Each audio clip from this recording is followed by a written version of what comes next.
Hi friends, S miracles YouTube ಚಾನಲ್ಗೆ ಸ್ವಾಗತ. I hope ಎಲ್ಲರೂ ಕೂಡ ತುಂಬಾ ಚೆನ್ನಾಗಿದ್ದೀರಾ. ನಾನಂತೂ ವೆರಿ ಪಾಸಿಟಿವ್ ಆಗಿದ್ದೀನಿ. ಸೊ ಆ ಪಾಸಿಟಿವಿಟಿಯಲ್ಲಿ ಎರಡು ಮಾತೇ ಇಲ್ಲ, ಅಷ್ಟೊಂದು ಪಾಸಿಟಿವ್ ಆಗಿದ್ದೀನಿ. ಇವತ್ತು ಬಂದುಬಿಟ್ಟು ಮಂಡೇ. ಸೊ ಓಂ ನಮಃ ಶಿವಾಯ್ ಅಂತ ಎಷ್ಟಾಗುತ್ತೆ ಅಷ್ಟು ನಮ್ಮ ಶಿವನ ನಾಮಜಪ ಮಾಡ್ಕೊಳ್ಳಿ. ನಾನು ಇವತ್ತು ಬಂದಿರೋವಂಥದ್ದು ಒಂದು ಮ್ಯಾಜಿಕ್ ಬುಕ್ ಬಗ್ಗೆ ಮಾತಾಡೋದಕ್ಕೆ. ನಾನು ಗ್ರ್ಯಾಟಿಟ್ಯೂಡ್ ಜರ್ನಲ್ ಇರ್ಬೋದು ಅಥವಾ ಎನಿಥಿಂಗ್ ಸ್ಕ್ರಿಪ್ಟಿಂಗ್ ಇರ್ಬೋದು, ಯಾವುದಾದ್ರು ಡೈರಿಗಳನ್ನು ಮಾಡೋದಕ್ಕೆ ಹೋಗೋದಿಲ್ಲ. ಎಲ್ಲದಕ್ಕೂ ನಾನು ಬುಕ್ಸ್ನೇ ತೊಗೊತೀನಿ. ಅನ್ರೂಲ್ಡ್ ಬುಕ್ ಹೆಚ್ಚಾಗಿ ಯೂಸ್ ಮಾಡ್ತೀನಿ ನಾನು. ಆ್ಯಂಡ್ ರೆಡ್ಡಿಂಗ್ ಪೆನ್ನ ಜಾಸ್ತಿ ಯೂಸ್ ಮಾಡ್ತೀನಿ. ಗ್ರೀನಿಂಗ್ ಕೂಡ ಇದೆ. ರೆಡ್ಡಿಂಗ್ ಪೆನ್ ಎಷ್ಟಿದೆ ಅಂತ ನೀವು ಕೇಳಿದ್ರೆ ಇಮ್ಯಾಜಿನ್ ಮಾಡ್ಕೊಳ್ಳೋಕ್ಕೆ ಆಗಲ್ಲ. ಒಂದು 10 ಪೆನ್ ಇರ್ಬೋದೇನೋ ಅಷ್ಟು ಇಟ್ಕೊಂಡಿರ್ತೀನಿ. ಆ್ಯಂಡ್ ನೋಟ್ಬುಕ್ಸು ಅಷ್ಟೇ ಸ್ಟಾಕ್ ಇಟ್ಕೊಂಡಿರ್ತೀನಿ. ಯಾವತ್ತೇ ನಾನು ಏನೇ ಒಂದು ಸ್ಕ್ರಿಪ್ಟಿಂಗ್ ಮಾಡಬೇಕು ಅಥವಾ ಗ್ರ್ಯಾಟಿಟ್ಯೂಡ್ ತೋರಿಸ್ಬೇಕು ಅಥವಾ ಏನೇ ಒಂದಿದ್ದು ನನ್ನ ಹತ್ರ ಇಂಥ ವಸ್ತು ಇಲ್ಲ ಅಂತ ಆಗಬಾರ್ದು. ಮ್ಯಾನಿಫೆಸ್ಟೇಷನಿಗೆ ರಿಲೇಟೆಡ್ ಆಗಿದ್ದು ಏನೇ ಇದ್ದರೂ ನಾನೆಲ್ಲ ಸ್ಟಾಕ್ ಇಟ್ಕೊಂಡ್ಬಿಟ್ಟಿರ್ತೀನಿ. ಓಕೆ, ನಾನು ನಿಮಗೆ ಇವತ್ತು ಒಂದು ಮ್ಯಾಜಿಕ್ ಬುಕ್ ಬಗ್ಗೆ ಮಾತಾಡೋದಕ್ಕೆ ಬಂದಿದ್ದೀನಿ. ಇದನ್ನು ಆ್ಯಕ್ಚುಲಿ ನಾನು ಜಾನ್ ಒಂದು 4th 5th ಹಂಗೆ ಒಂದು ವೀಡಿಯೋದಲ್ಲಿ ನೋಡ್ತೀನಿ, ಯೂಟ್ಯೂಬ್ ವೀಡಿಯೋದಲ್ಲಿ. ನನಗೆ ರಿಯಲಿ ಮ್ಯಾಜಿಕ್ ಬುಕ್ ಬಗ್ಗೆ ಗೊತ್ತಿರಲಿಲ್ಲ. ಸೊ ಆ ವಿಡಿಯೋದಲ್ಲಿ ನಾನು ನೋಡಿದ ಮೇಲೆ ನಾನೇನು ಮಾಡ್ತೀನಿ, ಡಿಸೈಡ್ ಮಾಡ್ತೀನಿ ನಾನು ಕೂಡ ಈ ಮ್ಯಾಜಿಕ್ ಬುಕ್ನ ಏನು ಮಾಡಬೇಕು, ಸ್ಟಾರ್ಟ್ ಮಾಡಬೇಕು ಅಂತ ಹೇಳಿಬಿಟ್ಟು. ಓಕೆನಾ? ಸೊ ಸ್ಟಾರ್ಟ್ ಮಾಡ್ತೀನಿ. ಈ ಮ್ಯಾಜಿಕ್ ಬುಕ್ನ ಯಾವ ಥರ ಬರಿಬೇಕು, ಏನು ಎತ್ತ ಅಂತ ಅಂದರೆ, ಮಂತ್ ಸ್ಟಾರ್ಟಿಂಗಲ್ಲಿ 1ನೇ ತಾರೀಕಿಂದ ನೀವೇನು ಫಸ್ಟಿಂದ ಒಂದು 3rd ಅಥವಾ 4th ಒಳಗಡೆ ಬರೆದ್ಬಿಡಬೇಕು. ಬರೆದಾದಮೇಲೆ ಆ ಮಂತ್ ಎಂಡ್ವರೆಗೂ ನೀವು ಮತ್ತೆ ಈ ಬುಕ್ನ ಓಪನ್ ಮಾಡೋ ಹಾಗೆ ಇಲ್ಲ. Okay, this is what the rules magic ಬುಕ್ದು. ಆ್ಯಂಡ್ 1 ಮಂತಿಂದ ನೀವು ಬರಿಬೋದು ಏನೇನು ಆಗಬೇಕಾಗಿದೆ ನಿಮಗೆ, ಅದು ಆಲ್ರೆಡಿ ಹ್ಯಾಪನ್ಡ್ ಅಂತ ಹೇಳಿಬಿಟ್ಟು. ಅದಿಲ್ಲ ಅಂತ ಅಂದರೆ ನಾನು ಲಾಂಗ್ ಟೈಮ್ ಗೋಲ್ಸ್ನು ಕೂಡ ಬರ್ತಿದ್ದೀನಿ. ಅಂದರೆ 4 ಮಂತ್ಸ್ 5 ಮಂತ್ಸ್ದು ಕೂಡ ಬರೆದಿದ್ದೀನಿ. ಫಸ್ಟ್ ಟೈಮ್ ಆಗಿರೋದಕ್ಕೆ ನನಗೆ ಜಾನಲ್ಲಿ ಒಂದಷ್ಟು ತುಂಬಾ ಟಾಪಿಕ್ಸ್ ಬರೆದಿದ್ದೀನಿ. ಸುಮಾರು ಎಷ್ಟು ಪೇಜ್ ಬರೆದಿದ್ದೀನಿ ಅಂದರೆ ನಾನು ನೋಡಿ, ಈಗ ನೋಡ್ತಾ ಹೋದರೆ 2 ಡ್ರೀಮ್ ಬರೆದಿದ್ದೆ,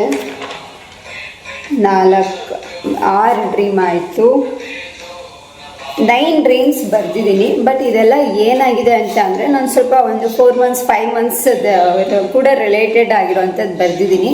ಸೊ ನೀವು ಇವಾಗ ನನ್ನ ಚಾನಲ್ ಮುಗೀತು, ಈಗ ಫೆಬ್ ಸ್ಟಾರ್ಟ್ ಆಯಿತು. ಫೆಬ್ರವರಿ 1ಗೆ ನಾನು ಇದನ್ನ ಓಪನ್ ಮಾಡಿ ನೋಡಿದೆ, ನಾನು ಏನೇನು ಬರೆದಿದೆ, ಏನೇನು ಹ್ಯಾಪನ್ ಆಗಿದೆ, ಏನೇನು ಹ್ಯಾಪನ್ ಆಗಿಲ್ಲ ಅಂತ ಹೇಳಿಬಿಟ್ಟು. ಸೊ ನನಗೆ ಒಂದು ಥಿಂಗ್ ಅಷ್ಟೇ ಹ್ಯಾಪನ್ ಆಗಿದೆ, ಯಾಕೆಂದರೆ ನಾನು ಅದನ್ನು ಅದು ಲೇಟಾಗಿ ಅಂತಲೇ ನಾನು ಬರೆದಿದ್ದೆ. ಬಟ್ ಏನಂದರೆ ಈಗ ನಾನು ಅದನ್ನು ಹೇಳೋದಿಲ್ಲ ಏನು ಬರೆದಿದೆ ಅಂತ ಹೇಳಿಬಿಟ್ಟು.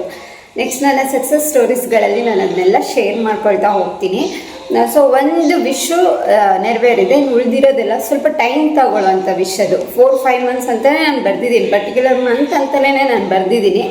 ಸೊ ನಿಮ್ಗೆ ಇವಾಗ ನಾನು ಹೇಳಕ್ಕೆ ಬಂದಿರೋದೇನು ಅಂದರೆ, ಈ ಮಂತಲ್ಲಿ ನಾನು ಆದಷ್ಟು ಈ ಮಂತಿಗೆ ಏನು ಬೇಕೋ ಅದನ್ನು ಕೂಡ ಜಾಸ್ತಿ ಬರಿತೀನಿ. ಆ್ಯಂಡ್ ನೆಕ್ಸ್ಟ್ ಮಂತು ಯಾವಾಗ ಬೇಕೋ ಆ ಲಾಂಗ್ ಟರ್ಮ್ ವಿಶ್ ನನ್ನ ಹತ್ರ ಇದ್ರೂ ಕೂಡ ಅದನ್ನು ನಾನು ಬರಿತೀನಿ. ಬಟ್ ಏನಪ್ಪ ಅಂದರೆ, ಮಂತ್ ಸ್ಟಾರ್ಟಿಂಗ್ ಡೇ 1ಇಂದ ಡೇ 4th ಒಳಗಡೆ ನೀವು ಇದನ್ನು ಬರೆದು ಕಂಪ್ಲೀಟ್ ಮಾಡಿಬಿಡಬೇಕು. ಆಫ್ಟರ್ ದಟ್ 31st ಅಥವಾ ಮಂತ್ ಎಂಡ್ವರೆಗೂ ನೀವು ಇದನ್ನು ಓಪನ್ ಮಾಡೋ ಹಾಗೇ ಇಲ್ಲ. ಬರೆದು ಆ ದಿನ ಮತ್ತು ಮಾರನೇ ದಿನ ಬೇಕಾದರೆ ನೀವು ವಿಜುವಲೈಸ್ ಮಾಡ್ಬೋದು, ಅದನ್ನು ನೋಡ್ಕೊಂಬಿಟ್ಟು ಈ ಥರ ಬರ್ತಿದ್ದೀನಿ, ಈ ಥರ ಹ್ಯಾಪನ್ ಆಗಿದೆ ಯಾವ ಥರ ಅಂತ ಹೇಳಿಬಿಟ್ಟು. ಆದರೆ ಆಮೇಲೆ ಮತ್ತೆ ತೆಗೆದು ನೋಡೋ ಹಾಗಿಲ್ಲ. ಯಾಕೆಂತಂದರೆ ನಾವು ಯೂನಿವರ್ಸ್ಗೆ ಟೈಮ್ ಕೊಡಬೇಕಾಗತ್ತೆ. ಈಗ ನಾನು ಅದಕ್ಕೆ ನಿಮಗೊಂದು ಸ್ಮಾಲ್ ಎಕ್ಸಾಂಪಲ್ ಕೊಡ್ತೀನಿ. ನೀವು ಹೋಟೆಲ್ಗೆ ಹೋಗ್ತೀರಾ, ಹೋಟೆಲ್ಗೆ ಹೋಗ್ಬಿಟ್ಟು 4 ಜನ ಹೋಗಿರ್ತೀರ. ಒಬ್ಬರು ಇಡ್ಲಿ ವಡ ಬೇಕು ಅಂತ ಹೇಳ್ತೀರಾ, ಒಬ್ಬರು ಸೆಟ್ ದೋಸೆ ಬೇಕು ಅಂತ ಹೇಳ್ತೀರಾ, ಒಬ್ಬರು ಮಸಾಲೆ ದೋಸೆ ಬೇಕು ಅಂತ ಹೇಳ್ತೀರಾ, ಆ್ಯಂಡ್ ಇನ್ನೊಬ್ಬರು ಬಂದುಬಿಟ್ಟು ಪೂರಿ ಬೇಕು ಅಂತ ಹೇಳ್ತೀರಾ. ಓಕೆನಾ? ಸೊ ನೀವು ಒಂದು ಏನಂದರೆ ಡಿಸಿಷನ್ ಚೇಂಜ್ ಮಾಡ್ತಾ ಇದ್ದರೆ ಸೊ ವೇಟರ್ಗೂ ಕನ್ಫ್ಯೂಸ್ ಆಗುತ್ತೆ, ಅಲ್ಲಿ ರೆಡಿ ಮಾಡ್ತಿರೋರ್ಗೂ ಕನ್ಫ್ಯೂಸ್ ಆಗುತ್ತೆ.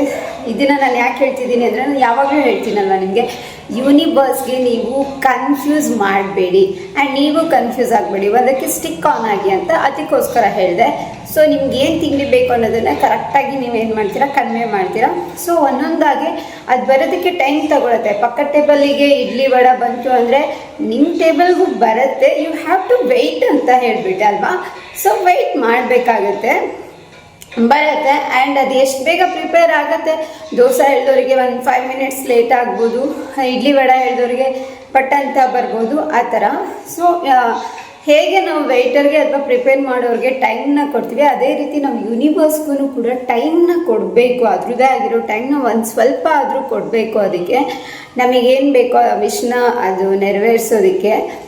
ಸೊ ಅದಕ್ಕೋಸ್ಕರ ನಾನು ನಿಮ್ಗೇನು ಹೇಳ್ತಿದ್ದೀನಿ, ಹೇಳ್ತಾ ಇದ್ದೀನಿ ಅಂದರೆ ಸ್ಟಾರ್ಟಿಂಗಲ್ಲಿ ಮ್ಯಾಜಿಕ್ ಬುಕ್ನ ಮಾಡಿದ್ಮೇಲೆ ಮಂತ್ ಎಂಡ್ವರೆಗೂ ನೋಡೋಂಗಿಲ್ಲ, ಮತ್ತು ಮಂತ್ ಸ್ಟಾರ್ಟ್ ಆದಮೇಲೆ ಮತ್ತೆ ರಿಟರ್ನ್ ನೀವು ಅದನ್ನು ನೋಡಬಹುದು. ಓಕೆ, ಈಗ ನಂದು ಫೆಬ್ರವರಿ ಮಂತ್ ಸ್ಟಾರ್ಟ್ ಆಗಿದೆ. ನೆನ್ನೆ ಆ್ಯಕ್ಚುಲಿ ಫುಲ್ ಮೂನ್ ಇದ್ದಿದ್ದರಿಂದ ನನಗೆ ಜಾಸ್ತಿ ವರ್ಕ್ ಮಾಡೋಕ್ಕಾಗಿಲ್ಲ, ಬೇರೆ ಪಾಸಿಟಿವ್ ಆಗೋದ್ರಲ್ಲಿ ನನ್ನ ಸ್ಕ್ರಿಪ್ಟಿಂಗ್ಗಳಲ್ಲಿ ಬ್ಯುಸಿ ಆಗಿಬಿಟ್ಟಿದೆ.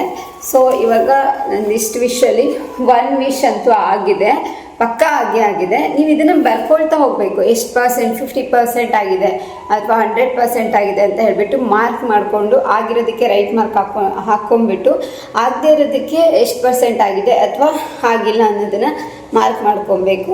ನೆಕ್ಸ್ಟ್ ಅದ್ರಿಗಿಂತ ಮುಂಚೆ ಏನು ಮಾಡಬೇಕಾಗತ್ತೆ, ನೀವು ಇದನ್ನೆಲ್ಲ ಸ್ಟಾರ್ಟ್ ಮಾಡೋಕ್ಕಿಂತ ಮುಂಚೆ ಅಂದರೆ ಫಸ್ಟ್ ಪೇಜ್ನ ನಿಮಗೆ ಬೇಕಾಗಿರೋ ಥರ ಡಿಸೈನ್ ಮಾಡ್ಕೋಬೋದು.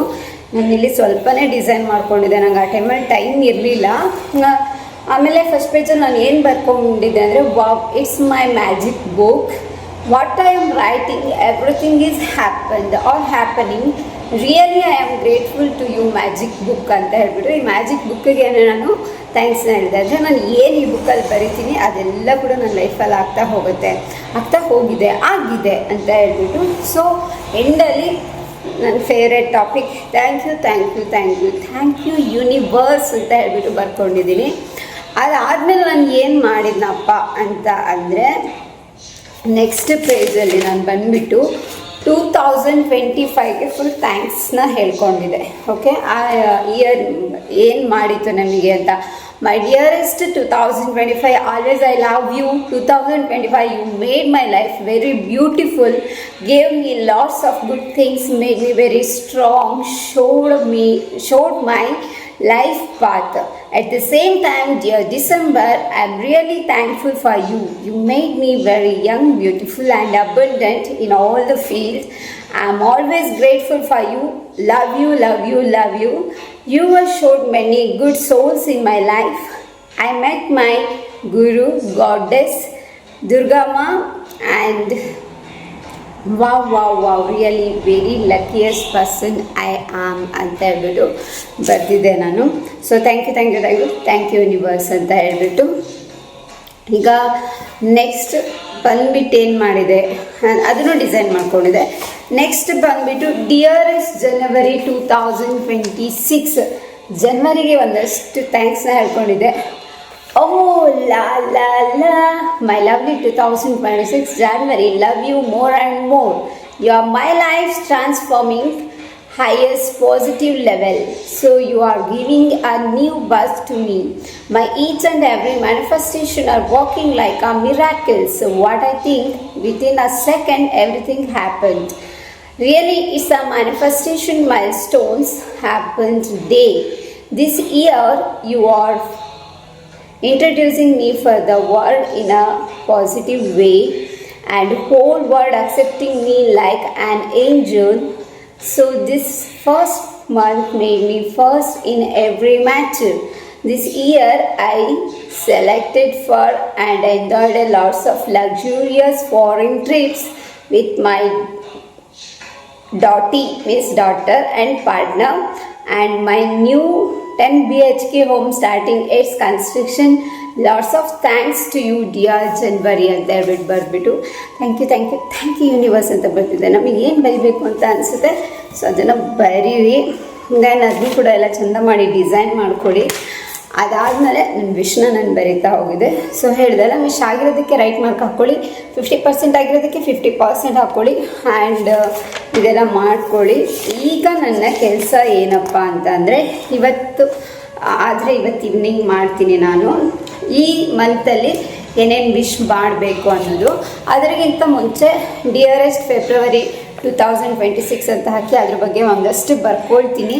ಅದಕ್ಕಿಂತ ಮುಂಚೆ ಡಿಯರೆಸ್ಟ್ 26 ಜಾನ್ವರಿ ಅಂತ ಹೇಳಿ ಬರೆದ್ಬಿಟ್ಟು ಜಾನ್ವರಿ ಮಂತ್ಗೆ ಒಂದಷ್ಟು ಥ್ಯಾಂಕ್ಫುಲ್ನೆಸ್ನ ತೋರಿಸ್ತೀನಿ. ಆಲ್ರೆಡಿ ಅದು ಕಂಪ್ಲೀಟೆಡ್ ಅಲ್ವಾ, ಸೊ ಅದಕ್ಕೆ ಆದಮೇಲೆ ಫೆಬ್ರವರಿಗೆ ನಾನು ಗ್ರೇಟ್ಫುಲ್ನೆಸ್ನ ತೋರಿಸ್ಕೊಳ್ತಾ ನನ್ನ ವಿಶ್ನ ಮತ್ತೆ ಬರಿತೀನಿ. ಆಮೇಲೆ ಎಂಡ್ ಆಗೋವರೆಗೂ ಮಂತು ನಾನು ಅದನ್ನು ಓಪನ್ ಮಾಡೋದಿಲ್ಲ. ಇದಕ್ಕೆ ನಾವು ಮ್ಯಾಜಿಕ್ ಬುಕ್ ಅಂತ ಹೇಳ್ತೀವಿ. ಸೊ ಮ್ಯಾಜಿಕ್ ಬುಕ್ನ ಯಾವ ಥರ ಮಾಡಬೇಕು, ನಾವು ಹಿಂದಿನ ಮಂತಿಗೆ ಗ್ರೇಟ್ಫುಲ್ನೆಸ್ನ ತೋರಿಸ್ಬೇಕು, ಈ ಮಂತ್ಗೆ ಕೂಡ ನಾವು ಥ್ಯಾಂಕ್ಫುಲ್ ಆಗಿರಬೇಕು. ಆ್ಯಂಡ್ ನಮ್ಮ ವಿಶ್ ಈ ಮಂತಲ್ಲಿ ಏನೇನು ಆಗಬೇಕು ಎಲ್ಲದನ್ನು ಕೂಡ ಆಲ್ರೆಡಿ ಆಗಿದೆ ಅಂತ ಹೇಳ್ಬಿಟ್ಟು ಬರ್ಕೊಬೇಕಾಗತ್ತೆ. ಅದಾದಮೇಲೆ ಏನು ಮಾಡ್ತೀರಾ, ವಿಜುವಲೈಸ್ ಮಾಡ್ಬೋದು ಅವತ್ತು ಅಥವಾ ಅದರ ಮಾರನೇ ದಿನ ಅದನ್ನು ನೋಡ್ಕೊಂಡ್ಬಿಟ್ಟು ಒಂದು 5 ಮಿನಿಟ್ಸ್ ವಿಜುವಲೈಸೇಷನ್ನ ಕೊಡ್ಬೋದು. ಅದಾದಮೇಲೆ ಆ ಬುಕ್ ಕ್ಲೋಸ್ ಆಯಿತು ಅಂದರೆ ಮತ್ತೆ ಓಪನ್ ಮಾಡೋದೇ ಇಲ್ಲ. ಇನ್ನು ಯಾವಾಗ ಓಪನ್ ಮಾಡ್ತೀವಿ, ಎಂಡ್ ಆಫ್ ದ ಮಂತ್ ಅಂದರೆ starting day, next month starting daily ಅದನ್ನು ಓಪನ್ ಮಾಡಿಬಿಟ್ಟು ನೋಡಿ. ಸೊ ಇದು ರಿಯಲಿ ಮಿರಾಕಲ್ ಆಗಿ ವರ್ಕ್ ಮಾಡುತ್ತೆ ಅಂತ ನನಗೆ ತುಂಬಾ ಸ್ಟ್ರಾಂಗಾಗಿ ಅನಿಸ್ತದೆ. ಯಾಕೆಂದರೆ ನಾನು ವಿಡಿಯೋ ನೋಡಿದಾಗ ಕೂಡ ಅವ್ರು ಬರೆದಿರೋದೆಲ್ಲ ರಿಯಲಿ ವರ್ಕ್ ಆಗಿತ್ತು. ಸೊ ನನಗೂ ಆಗ್ತಾಯಿದೆ, ಬಟ್ ನಾನು ಟೈಮ್ ಕೊಟ್ಟು ಬರೆದಿದ್ದೀನಿ, ಅದು ಹಾಗೆ ಆಗುತ್ತೆ. ಯಾಕೆಂದರೆ ನಾನು ನನ್ನ ಯೂನಿವರ್ಸ್ನ, ನನ್ನ ಗುರುನ, ನನ್ನ ಗಾಡೆಸ್ ದುರ್ಗಾಮ್ಮನ, ಎಲ್ಲ ಗಾಡ್ಸ್ನ, ಏಂಜಲ್ಸ್ನ, ಸ್ಪಿರಿಟ್ ಗೈಡ್ಸ್ನ, ಹೈಯರ್ ಸೆಲ್ಫ್ನ ಎಲ್ಲರನ್ನೂ ಕೂಡ ನಂಬ್ತೀನಿ. ಸೊ ಅಲ್ಪಸ್ ಮಿರಾಕಲ್ಸ್ ಯೂಟ್ಯೂಬ್ ಚಾನಲ್ನ ಲೈಕ್ ಮಾಡ್ತಾ ಇರೋದಕ್ಕೆ, ಶೇರ್ ಮಾಡ್ತಾ ಇರೋದಕ್ಕೆ, ಸಬ್ಸ್ಕ್ರೈಬ್ ಮಾಡ್ತಾ ಇರೋದಕ್ಕೆ ಥ್ಯಾಂಕ್ ಯು ಸೊ ಮಚ್. ಮತ್ತೊಮ್ಮೆ ಬರ್ತೀನಿ ಮತ್ತೊಂದು ವಿಡಿಯೋದೊಂದಿಗೆ. ನಮಸ್ಕಾರ.